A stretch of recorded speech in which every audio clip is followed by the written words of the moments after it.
Hi, this is Melvin York, and you're listening to Gardening with Daddy Pete. Today, we're going to talk a little bit about preparing a bed for your perennials or perennial beds. And just one of the few things that people sometimes overlook are perennials. I know we get into a lot of buying annual flowers and replacing them in our pots and around our decks and walks and so forth. But one of the biggest flowers that's been overlooked is our perennials.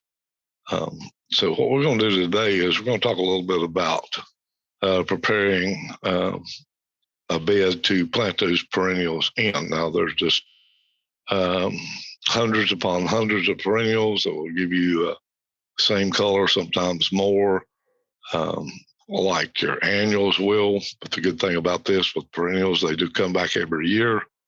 And we do not have to continually buy those and replace those.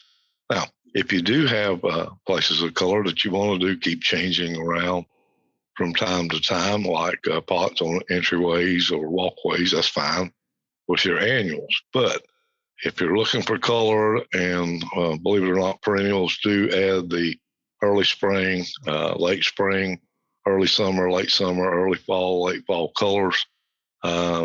That you can still enjoy, and you do not have to replant every year.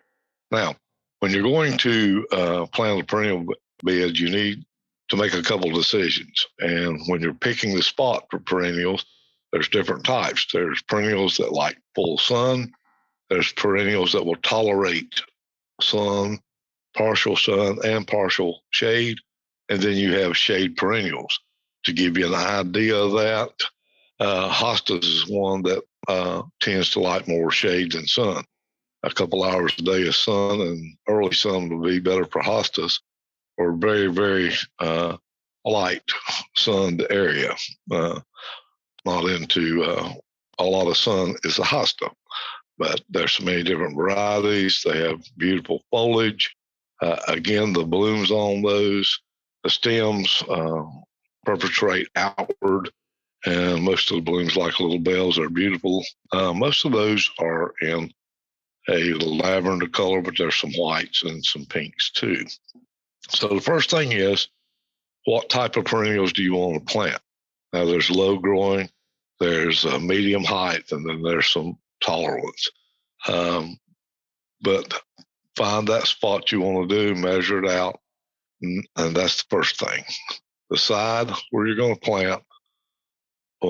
And the reason that you pick that place is going to be what type of perennial you want. You don't say, well, I want to, make a hosta bed and go out in the middle of the yard where it's sunny all day. That's not going to work, because your hostas are not going to thrive in full sun. Just giving you just a little bit of an idea there on the hosta or a shade-loving perennial. Now, it's going to be the same way if you pick a sun-loving perennial and you stick it in full shade. It's not going to perform like it should. So what we want to do that is, once we've got that taken care of, what we're going to plant, what type, and where, we need to kill all the existing weeds. And you can do that by digging up or using your existing weed killer, whatever you use for a weed killer. Will it be an organic type or chemical type? If you do use either one, you're going to need to give it at least a couple weeks before let them kill the weeds, and also to make sure that you didn't do any harm to the new plants that's going in. What I like to see is, after the old vegetation or weeds are killed, is to at least dig down 4 to 6 inches and discard that dirt. Then go another 6 inches down when you're taking that dirt out of the hole. Save it, because this is very important that you do save the dirt that's coming out of the last 6 inches of the hole. A good foot deep bed is going to give you years of some beautiful perennials, because what we're doing is we're going to set up the right drainage and the right system, so to speak, for your perennials to perform, live, thrive healthy. Now, when you do get that last 6 inches of dirt, I would recommend, and this is in clay or in dirt that's around here. Now, if we're going to go in sand, we're going to talk a little different about sand here in a minute. If you're down towards your coast or in a real sandy area, we're going to do this totally different. But right now, what we're going to do is we're talking about clay or loamy soils to prepare this garden.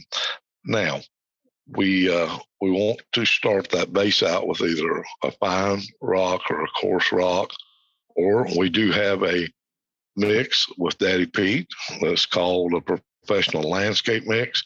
It's a coarse mulch, and it also has our compost mixed with 50-50.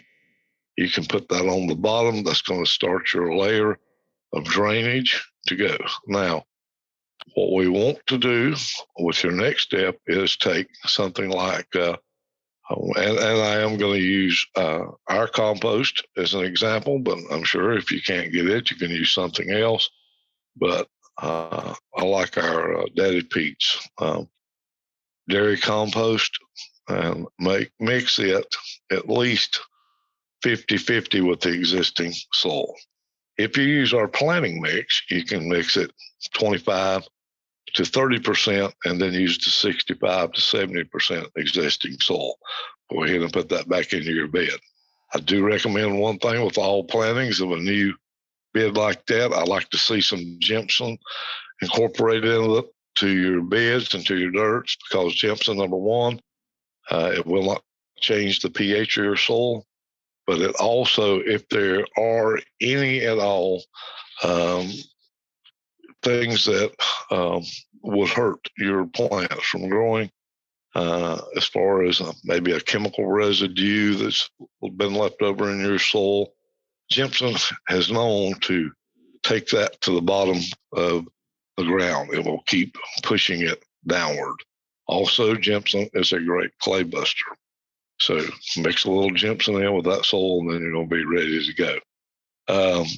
The beds, when you layer that on the bottom, you've kept that layer, and remember that as you're going through, you do have some drainage going on now. When you get done and you plant your perennials, I would recommend that you use some type of mulch, whether it be pine bark, hardwood. You could use even our soil enhancer, which is a small pine fines, which are little small pieces of bark, which works well for that too.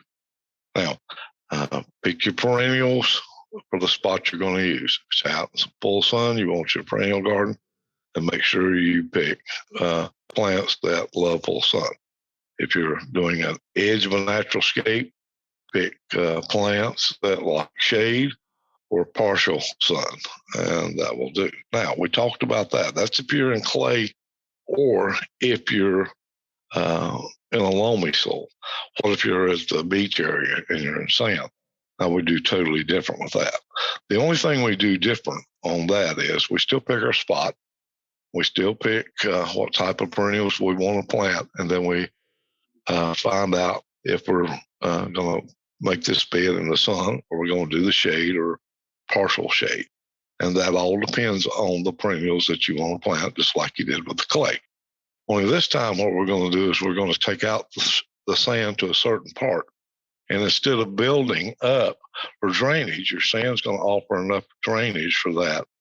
What we want to see go on in that is start that hole again with your Daddy Pete's Professional Landscape. And we'll go down a foot.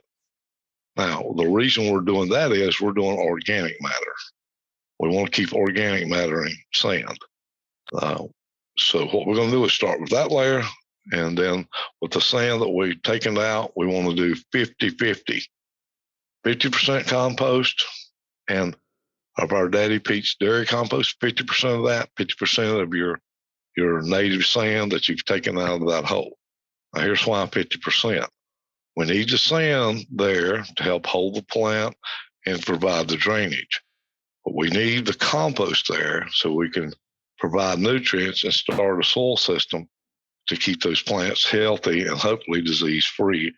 When you keep the roots healthy, keep those right, the plant grows enormously better than it does in a strained environment. And sometimes plants are strained, and when they're not getting enough sun or getting too much sun, or not getting enough water, too much water, when they are just not placed like they should be, and the root system suffers, therefore the plant suffers. Keep in mind, your root system is what gathers all the water and most of the nutrients for that plant. So with a healthy root system, you're going to have a healthy plant. A healthy plant will tend to ward off disease and a lot of the other critters that normally would attack an unhealthy plant. So what you want to do is make sure that you build those beds back. Put a layer of that Daddy Pete's Professional Landscape Mix in there, which is a coarse part, and half of our dairy compost. Then you want to take the existing soil that you pulled out, mix it 50% with our dairy compost, and add some gypsum to that also. Remember, gypsum's going to take care of anything that was in that sand or in your surrounding areas, and it's going to keep pushing it down. And that should give you a great bed to start mixing and planting. But again, the major things on this, we're going to go over, and just to give you an idea, pick the perennials that you want to grow first. That's first. Then pick a location in your yard that will accommodate that type of perennial, whether it be full sun, shade, or partial sun and shade. Next thing you do, you want to make sure that you get rid of all the weeds. Take that first 4 or 5 inches layer of dirt when the weeds are dead, or sand, whatever the case may be here, and dispose of it. And then the next 6 inches, 7 inches of soil that you pull out, put it to the side, because we're going to mix it with our compost, and then the clay may be our planting mix. But with the sand, you want to stay with the compost and build that up. Well, I hope that does help you, kind of give you a rough idea of what's going on in building beds. If you'd like to hear more of our podcast, you can do so by going to daddypete's.com, click on join our podcast, listen to our podcast, or send us a question. We'd love to have your questions or your comments on there. Also, while you're on our page, you can sign up for our monthly email. Send that out once a month, and I think you'll certainly enjoy that. And if you have time, and you can go on, click on our products, and some of the products I've talked about today, you can go through and get a better description of all of those, and look at the many different products we do have. Again, mulching is a big deal when you finish these projects. So look at our different mulches. Well, until next time, you've been listening to Melvin York, and this is Gardening with Daddy Pete.